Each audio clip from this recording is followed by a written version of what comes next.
एक जमाने की बात है जब किसी नगर में एक बूढ़ा आदमी रहता था जिसकी अनाज पीसने की एक चक्की थी। बूढ़ा अपने जीवन की कई बहारें देख चुका था। उसने अपनी सारी उम्र बड़ी ईमानदारी से रोजी रोटी कमाई थी। आसपास के कई गांव में वह इकलौता चक्की वाला था। लोग उसे चक्की वाला बाबा भी कहकर बुलाते थे। बूढ़े के 3 बेटे थे जो किसी बरगद के पेड़ की मजबूत टहनियों की तरह थे। तीनों के तीनों जवान और सेहतमंद थे। एक दिन की बात है, बाप ने अपने बेटों को बुलाया और कहा, मेरे प्यारे बच्चों, इस दुनिया में हर आदमी की जिंदगी अच्छी या बुरी कैसी भी हो गुजर जाती है, और जैसा कि तुम्हें मालूम है कि जो इस दुनिया में पैदा हुआ है उसकी मौत निश्चित है। अब मेरी उम्र का सूरज भी ढलने वाला है। आज नहीं तो कल मैं भी अपने कर्मों की गठरी को लेकर इस दुनिया से कूच कर जाऊंगा। अगर सच पूछो तो मुझे इस दुनिया को छोड़ने का कोई दुख नहीं है, लेकिन मेरी बेचैनी का कारण सिर्फ एक है, और वह है हमारी चक्की। मुझे नहीं मालूम कि मेरे बाद इस चक्की का क्या होगा और इस चक्की पर क्या गुजरेगी। अपने बाप के मुंह से ऐसी बातें सुनकर तीनों बेटे एक साथ कहने लगे, बापू, आप बिल्कुल निश्चिंत रहिए। हम पूरी कोशिश करेंगे कि इस चक्की के पहिए को घुमाते रहे, ताकि घर का कारोबार भी चला रहे और चक्की के ना होने से लोगों को कोई तकलीफ भी ना हो। बूढ़े ने प्यार भरी नजरों से अपने बेटों को देखा और कहने लगा, मेरे बच्चों, ईश्वर से कोई बात छुपी नहीं है। किसी भी बात को कह देना और उसको पूरा करना, दोनों में बहुत अंतर होता है। क्या मैं इस बात की उम्मीद रखूं कि तुम सचमुच मेरी कही हुई बातों को अमल में लाओगे? अगर तुम तीनों भाई मिलकर इस चक्की के पहिए को घुमाते रहोगे तो विश्वास करो कि इसी में तुम सबकी भलाई है, या फिर तुम अपने में से किसी एक भाई को ठीक समझो तो यह चक्की उसके हवाले कर दो। वरना याद रखो कि अगर इस चक्की ने काम करना बंद कर दिया तो तुम भी भूखे मरोगे और दूसरे लोग भी तुम्हें कोसेंगे।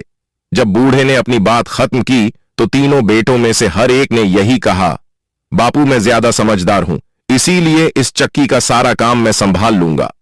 बूढ़े बाप ने अपने बेटों को चुप रहने का इशारा किया और बोला, कहने को तो तुम तीनों इस चक्की की देखभाल करने को तैयार हो, परंतु मैं चाहता हूं कि तुम तीनों का इम्तिहान लूं, ताकि मैं यह जान सकूं कि तुम में से कौन इस चक्की को संभालने के काबिल है। मैं तुम तीनों को यही आशीर्वाद देता हूं कि तुम तीनों इस परीक्षा में खरे उतरो। बेटों ने जब परीक्षा की बात सुनी तो जोश में आकर कहने लगे, बापू, हम हर तरह के इम्तिहान के लिए तैयार हैं। बूढ़ा पिता अपनी जगह से उठा और दूसरे कमरे में गया। वहां से वह 3 गठरियां लाया जिसमें अखरोट भरे हुए थे, और अपने बेटों को देकर कहने लगा, इन गठरियों में अखरोट हैं। तुम लोग आगे बढ़ो और एक एक गठरी उठा लो। इसके बाद ही मैं तुम्हें अगले कदम के बारे में बताऊंगा। तीनों बेटे आगे बढ़े और उन्होंने एक एक गठरी उठा ली। गठरियां ज्यादा वजनदार नहीं थी। इसके बाद उनके पिता ने कहा कि शहर जाने के लिए अपने अपने घोड़े तैयार कर लो। रास्ते के लिए कुछ खाना पानी और खर्च के लिए कुछ पैसे भी ले लो। तीनों बेटों ने बड़ी खुशी से अपने पिता के आदेश का पालन किया और सफर की तैयारी करने लगे। खाने का सामान, पीने के लिए पानी और कुछ धन लेकर वे घोड़ों पर सवार हो गए। जब वे लोग अपने सफर पर निकलने लगे तो उनका बूढ़ा पिता कहने लगा, मेरे बेटों, तुम्हारी परीक्षा अब शुरू होती है। मुझे ईश्वर पर भरोसा है कि तुम सही सलामत शहर पहुंच जाओगे और समय पर वापस भी लौट आओगे। शहर में मेरे 3 पुराने दोस्त हैं। उन तीनों का शहर में अपना अपना कारोबार है, इसीलिए तुम में से हर एक मेरे एक दोस्त के घर जाना और उन्हें अपना परिचय देना। साथ ही उनके पास बैठकर दुनिया में ईमानदारी से व्यापार करने के तरीके सीखना। लेकिन याद रखना, इस सफर में 3 दिन से ज्यादा नहीं लगने चाहिए। वैसे इस बात की पूरी संभावना है कि अगर तुमने देर कर दी तो अपने पिता की जगह खाली पाओगे। इस बात पर बड़े बेटे ने पूछा, बापू, फिर हमारी इस परीक्षा का परिणाम कैसे निकलेगा? बाप ने बड़े बेटे के कंधे पर हाथ रखा और कहा, बेटा, यूं तो हमारी पूरी जिंदगी ही एक परीक्षा है, और यह सफर तो बहुत ही छोटी सी परीक्षा है। लेकिन इन 3 दिनों में यह मालूम हो जाएगा कि ईश्वर ने किस आदमी को किस मकसद के लिए पैदा किया है। अब जल्दी करो और अपने भाइयों के साथ निकल जाओ, क्योंकि तुम्हारे पास काम ज्यादा है और वक्त कम है। बेटों ने जब अपने बाप की यह बातें सुनी तो अपने अपने घोड़ों पर सवार हो गए और फिर अपने सफर पर निकल पड़े। वे तीनों नगर की तरफ जा रहे थे, लेकिन उन तीनों के दिमाग में तरह तरह के ख्याल आ रहे थे। हर भाई यही सोच रहा था कि वह ही इस परीक्षा में खरा उतरेगा, और जब सफर पूरा करने के बाद वह अपने पिता के पास पहुंचेगा तो इस चक्की का मालिक बन जाएगा। वे चलते चलते थक गए। तभी उन्हें दूर से एक घना और छायादार पेड़ दिखाई दिया। इसीलिए मंझले भाई ने दूसरे भाइयों की तरफ देखते हुए कहा, अब आराम का वक्त है, मेरे ख्याल से हमें कुछ खा पी लेना चाहिए। अगर हम इसी तरह से चलते रहे तो हमारे शरीर की सारी ताकत खत्म हो जाएगी। दूसरे भाइयों ने भी उसकी इस बात पर अपनी सहमति जताई। वे तीनों अपने अपने घोड़ों से उतरे। उन्होंने खाने का सामान उतारा। इतने में बड़ा भाई चिल्लाया और कहने लगा, अरे अरे, अब क्या होगा? तुमने देखा कि क्या हुआ? उसके दोनों भाई आगे बढ़े और पूछने लगे, क्या माजरा है? आखिर ऐसी कौन सी मुसीबत आ गई? बड़े भाई ने अपनी सुराही की तरफ इशारा किया और कहने लगा, रास्ते में इसका मुंह खुल गया और बूंद बूंद करके सारा पानी बह गया। अब मैं परेशान हूं कि क्या करूं। छोटे भाई ने कहा, सच में तुमने बड़ी ही लापरवाही से काम किया। अब तो हमें पानी के लिए बड़ी ही मुश्किल का सामना करना पड़ेगा। बड़ा भाई कहने लगा, बड़ा ही अजीब सफर है यह, लेकिन सफर में ऐसे हादसे तो होते ही रहते हैं। इसीलिए आओ हम बैठकर सोचते हैं कि क्या करना चाहिए। छोटे भाई ने सुराही उठाई और कहने लगा, पहला और सबसे जरूरी काम तो यह है कि पानी की तलाश की जाए। बड़े भाई ने कहा, आग जलाने के लिए लकड़ियां जमा करनी चाहिए, लेकिन पानी की तलाश में कौन जाएगा? लकड़ियां कौन जमा करेगा और खाना कौन बनाएगा? तीनों भाई एक दूसरे की तरफ देखने लगे। बड़े भाई ने जब यह सब देखा तो कहने लगा, सबसे मुश्किल और जरूरी काम तो लकड़ियां जमा करना है। यह काम मैं खुद करूंगा, क्योंकि अगर लकड़ियां ना हुई तो हम खाना नहीं पका सकेंगे। यह कहकर बड़ा भाई अपनी जगह से उठा और लकड़ियां लाने के लिए चला गया। लेकिन मंझले भाई ने मजाक उड़ाते हुए कहा, तुम तो ऐसे कह रहे हो जैसे कोई पहाड़ खोदना हो और उसमें से लकड़ियां निकालनी हो। मेरे ख्याल से तो सबसे मुश्किल काम खाना पकाना है। अगर लकड़ी और पानी मौजूद हो परंतु खाना पकाने वाला कोई ना हुआ तो हम भूखे मर जाएंगे। मंझले भाई ने इतना कहा और फिर अपनी जगह से उठकर वह मिट्टी का चूल्हा बनाने में व्यस्त हो गया। अब छोटा भाई ही रह गया था और उसके सामने खाली सुराही पड़ी थी, लेकिन उसे समझ में नहीं आ रहा था कि पानी कहां से लाए। परंतु उसने हिम्मत नहीं हारी। सुराही उठाकर वह पानी की तलाश में चल दिया। मन ही मन वह कहने लगा, मेरे भाइयों ने तो अपना अपना काम संभाल लिया, अब मुझे भी किसी न किसी तरह से पानी लेकर आना ही होगा, क्योंकि खाना बनाने और प्यास बुझाने के लिए हमें पानी की बहुत ज्यादा जरूरत होगी। छोटा भाई तेज कदमों के साथ पहाड़ की तरफ चलने लगा। छोटा भाई जानता था कि अक्सर पहाड़ी इलाकों में झरने होते हैं और शायद वह भी किसी झरने तक पहुंच जाए। वह चलता रहा। उसने पहाड़ी इलाके के कई टीले पार कर लिए। वह जितना भी आगे गया परंतु उसे कहीं पर भी पानी नजर नहीं आया। परेशान होकर वह सोचने लगा कि कहीं ऐसा ना हो कि उसे पानी ना मिले और उसके भाई प्यास से मर जाएं। ऐसे तो उनका सफर यहीं पर खत्म हो जाएगा। ना तो वह शहर में पहुंच सकेंगे और ना ही वापस अपने पिता के पास। यह सोचकर वह कुछ देर के लिए एक पेड़ के नीचे बैठ गया। कुछ देर तक आराम करने के बाद उसने अपने मन में यह निश्चय किया कि वह अपनी आंखों और कानों को खुला रखेगा, जिससे कि वह पानी के बहने की आवाज सुन सके, और हो सकता है कि उसे पानी नजर आ जाए, क्योंकि इस तरह से मारा मारा फिरने से उसके हाथ कुछ नहीं आएगा। छोटे भाई के दिमाग में जब यह नई तरकीब आई तो वह अपनी जगह से उठा और एक बार फिर से उस पहाड़ी इलाके में पानी की तलाश करने लगा। वह इसी तरह से घूम रहा था कि उसे दूर से पानी की बूंदें टपकने की आवाज आई। फिर उसने अपने कान खड़े किए और आवाज की दिशा में चल दिया। अभी वह ज्यादा दूर नहीं गया था कि वह पानी के झरने के पास पहुंच गया, परंतु झरने में पानी बहुत ही कम था। छोटा भाई बड़ी ही सावधानी से आगे बढ़ा। उसने बड़ी ही मुश्किल से सुराही में पानी भरा और फिर वापस चल दिया। अभी वह कुछ कदम ही चला था कि एक पत्थर से ठोकर खाकर वह गिर पड़ा, जिसके कारण उसके हाथ और बाजू में काफी चोटें भी आ गईं। वह बड़ी ही मुश्किल से संभला और सबसे पहले उसकी नजर सुराही पर पड़ी, जो अभी तक सही सलामत थी। यह देखकर वह बहुत ही खुश हुआ। उसने अपने जख्मों की परवाह नहीं की और वापस चल दिया, ताकि जल्द से जल्द अपने भाइयों के पास पहुंच जाए। जब छोटा भाई वापस पहुंचा तो यह देखकर हैरान रह गया कि दोनों बड़े भाई सोए हुए थे। ऐसा मालूम पड़ता था कि वह दोनों बहुत ही गहरी नींद में थे। मंझले भाई की नींद कुछ ज्यादा ही गहरी थी। उसके अखरोट की थैली भी खुली हुई थी। अखरोट के कुछ छिलके भी इधर उधर बिखरे हुए थे। शायद उसने कुछ अखरोट उसमें से खा लिए थे।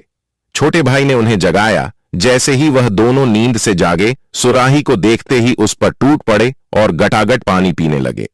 जी भर के पानी पीने के बाद उन्होंने अपने भाई की तरफ देखा और नाराज होते हुए कहने लगे कि तुम्हें मालूम भी है कि तुम कहां रह गए थे। जब हम प्यास और थकावट के कारण बदहवास हो गए तो हम सो गए। हमें तो लगता है कि तुमने सुराही में पानी भर लिया होगा और उसके बाद तुम पहाड़ों में सैर सपाटा करने लगे होंगे। बड़े भाई ने कहा, इससे अच्छा तो यह होता कि मैं पानी लेने के लिए खुद जाता तो बहुत ही साफ सुथरा ठंडा पानी लेकर आता और इतनी देर भी ना लगती। अब तो हमारा काफी समय यहीं पर खराब हो गया है। दोनों बड़े भाइयों के जो जी में आया वो छोटे भाई को कहते रहे। छोटा भाई चुपचाप उनकी सारी बातें सुनता रहा। इसके बाद उन्होंने खाना पकाया और फिर अपना अपना सामान समेटा। वे लोग दोबारा से अपने सफर पर चल दिए। तीनों भाई थके मांधे भूखे प्यासे आखिरकार शहर में जा पहुंचे। तीनों ने जैसे ही शहर में कदम रखा तो छोटा भाई कहने लगा, मैं तो सबसे पहले अपने पिता के दोस्त के पास जाऊंगा और उन्हें पिता का संदेशा दूंगा। मंझला भाई कहने लगा कि अभी किसी जगह जाने की कोई जरूरत नहीं है। हम कल और परसों इसी शहर में हैं। अभी तो थकावट से हमारा बदन चूर है, इसीलिए मैं तो आज पूरा दिन आराम करूंगा। बड़ा भाई कहने लगा, अगर मैं थका हुआ ना होता तो जरूर ही अपने पिता के उस दोस्त के पास जाता, लेकिन इस वक्त मुझे आराम करना है और उसके बाद बाजार जाकर कुछ खरीदूंगा। आखिर कई सालों से मेरी एक ख्वाहिश थी कि एक जोड़ा जूते खरीदूंगा। मैं अगर कल अपने पिता के दोस्त के पास नहीं जा सका तो परसों उनके पास जरूर जाऊंगा। अब तो सिर्फ छोटा भाई ही था जो सबसे पहले जाए और अपने पिता के दोस्त को उसका संदेशा दे, साथ ही साथ उससे ईमानदारी से व्यापार करने के तरीके भी सीखे।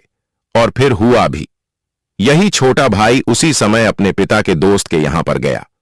उसने अपने पिता का संदेश उन्हें दिया और फिर अपना काम निपटाकर वह सराय में अपने भाइयों के पास आ गया। उस रात वह तीनों एक सराय में रुके। दूसरे दिन मंझला भाई अपने पिता के बताए हुए दोस्त के पते पर गया।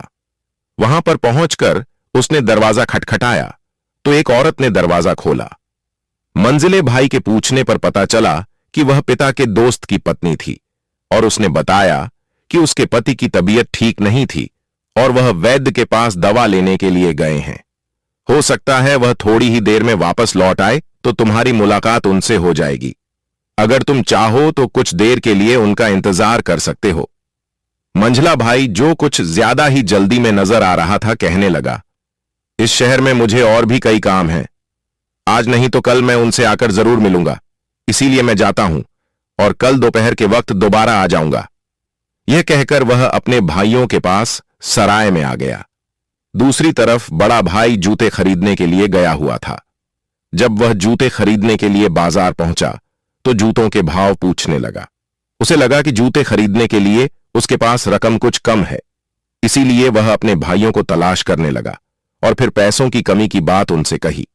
लेकिन उसके भाई भी उसी की तरह खाली हाथ थे, इसीलिए वह भी उसकी कुछ सहायता न कर पाए। बड़ा भाई जब अपने दोनों भाइयों से ना उम्मीद हो गया तो सोचने लगा कि अब तो मुझे अखरोट की थैली बेचनी ही पड़ी, जिससे कुछ पैसे मेरे हाथ में आ जाएंगे और मैं जूते खरीद सकूंगा। उसने अपने अखरोट की थैली उठाई और दोबारा बाजार में जा पहुंचा। वहां पर अखरोट को बेचकर उसने अपने लिए बहुत ही अच्छे जूते खरीद लिए। उधर दोपहर के वक्त मंझला भाई एक बार फिर से अपने पिता के दोस्त के घर पहुंचा। काफी देर तक दरवाजा खटखटाने पर भी उसे कोई जवाब ना मिला, इसीलिए वह समझ गया कि घर का मालिक किसी काम से घर से बाहर गया हुआ है और इस तरह वह एक बार फिर से सराय में वापस आ गया। अब उन्हें वापस भी जाना था, क्योंकि पिता ने उनसे कहा था कि जैसे भी हो 3 दिन के अंदर यह सफर पूरा कर लेना। आज उनकी इस शहर में आखिरी रात थी, इसीलिए सराय में बैठे हुए वह एक दूसरे से बातें कर रहे थे। छोटे भाई ने कहा, मुझे लगता है कि हमें कल सुबह वापस रवाना हो जाना चाहिए। तुम लोगों को याद होगा कि पिता ने कहा था कि अगर तुम लोग देर से आए तो शायद मुझे ना देख सकोगे। बड़ा भाई तो ऐसी बातें सुनने का आदी था, इसीलिए लापरवाही से कहने लगा, अच्छा हुआ जो तुमने याद दिला दिया। अगर बापू मुझसे पूछेगा तो मैं कह दूंगा कि मैं उनके दोस्त के पास गया था, लेकिन वह मुझे घर पर नहीं मिला। अगले दिन तीनों भाई जब उठे तो अपना अपना सामान बांधकर घर की तरफ रवाना हो गए। रास्ते में बड़ा भाई कुछ ज्यादा ही खुश था। वह बार बार एक ही बात कहता कि मुझे तो पक्का विश्वास है कि बापू मेरी अक्ल की दाग देगा, क्योंकि मेरे मुकाबले में तुम दोनों ने जो काम किए हैं वह बिल्कुल बेनतीजा है। क्योंकि हमारे छोटे भाई ने तो अखरोट को छुआ तक नहीं। हां, मंझले भाई ने अपनी थैली में से कुछ अखरोट खा जरूर लिए हैं, लेकिन मैंने तो उन अखरोट की थैली को बेचकर उनका पूरा फायदा उठाया है और नए जूते खरीदे हैं। हालांकि अक्लमंदी यही थी कि तुम लोग भी ऐसा ही करते और सफल होकर घर वापस लौटते। तीनों भाई बातें करते करते आखिरकार अपने गांव और फिर अपने घर में पहुंच गए। जब वे तीनों अपने पिता के सामने हाजिर हुए तो पिता ने कहा, मेरे बेटों, अभी तुम जाकर नहा धो लो और कुछ देर आराम कर लो, उसके बाद तुम मेरे पास आ जाना। तीनों भाइयों ने आराम से नहाया धोया और फिर खाना खाया। उसके बाद वह अपने पिता के पास आए ताकि अपने सफर की सारी बातें उन्हें बता सके। बूढ़े बाप ने अपने बेटों की तरफ देखा और कहने लगा, अब बारी बारी से मुझे सब कुछ बताओ जो इस सफर के दौरान तुमने क्या क्या किया। बूढ़े बाप ने हर बेटे की बातें बड़े ही ध्यान से सुनी और फिर कुछ देर सोचने के बाद वह छोटे बेटे की तरफ इशारा करते हुए कहने लगा, मेरे बाद तुम्हारा छोटा भाई इस काबिल है कि वह चक्की के पहिए को घुमाता रहे। मझले भाई ने पिता के इस फैसले पर ऐतराज किया कि बापू, आप भला छोटे भाई को इस चक्की का मालिक कैसे बना सकते हैं। बूढ़े पिता ने एक गहरी सांस ली और कहने लगा, मेरे फैसले की पहली वजह यह है कि जब तुम रास्ते में भूख और प्यास से निहाल थे तो सबसे मुश्किल काम था पानी ढूंढना, ना कि लकड़ी ढूंढना और चूल्हा बनाना। उस मुश्किल काम को तुम्हारे छोटे भाई ने पूरा किया। पानी की तलाश करते हुए जख्मी होने के बावजूद भी वह सुराही भर कर लाया। दूसरी वजह यह है कि मैंने जो अखरोट की थैली तुम्हें अमानत के रूप में दी थी, उसने वह थैली अच्छी तरह से संभाल कर रखी। मैंने यह तो बिल्कुल नहीं कहा था कि उन अखरोट को खा लेना या उन्हें बेच देना। तीसरी वजह यह है कि इसने अपने कर्तव्य को बहुत ही अच्छी तरह से निभाया है। इसने शहर में दाखिल होते ही सबसे पहले मेरा संदेश मेरे दोस्त तक पहुंचाया और उससे ईमानदारी से व्यापार करने के तरीके भी सीखे। बस इसीलिए मैं तुम्हारे छोटे भाई को इस चक्की का मालिक बना रहा हूं, क्योंकि यह इस काबिल है कि इस चक्की के पहिए को अच्छी तरह से घुमाएगा, लोगों की अमानत यानी अनाज और आटे को अच्छे से संभाल कर रखेगा, जैसे इसने उन अखरोट को संभाल कर रखा, और इस बात का भी ख्याल रखेगा कि अपने ग्राहकों से यह जो वायदा करेगा उसे अच्छी तरह से निभाएगा, जैसे कि इसने मेरे दोस्त तक मेरा संदेश पहुंचाकर सबसे पहला काम किया। इसकी इसी आदत की वजह से कोई भी ग्राहक इस पर बेईमानी का आरोप नहीं लगा सकेगा। इसीलिए आज के बाद यही चक्की का मालिक है। बाप ने एक गहरी सांस ली और अपने दूसरे बेटों की तरफ देखकर कहने लगा, अगर अब भी तुम्हें लगता है कि मैंने गलत फैसला किया है तो तुम मुझे बता सकते हो कि इस चक्की पर तुम्हारे छोटे भाई का हक नहीं है। बड़े और मझले भाई की कुछ भी कहने की हिम्मत ना हुई, इसीलिए वे चुपचाप खड़े रहे और अपने छोटे भाई की तारीफ करने लगे। इसके बाद कई सालों तक छोटा भाई चक्की के पहिए को घुमाता रहा और सारी उम्र इस कारोबार को करता रहा।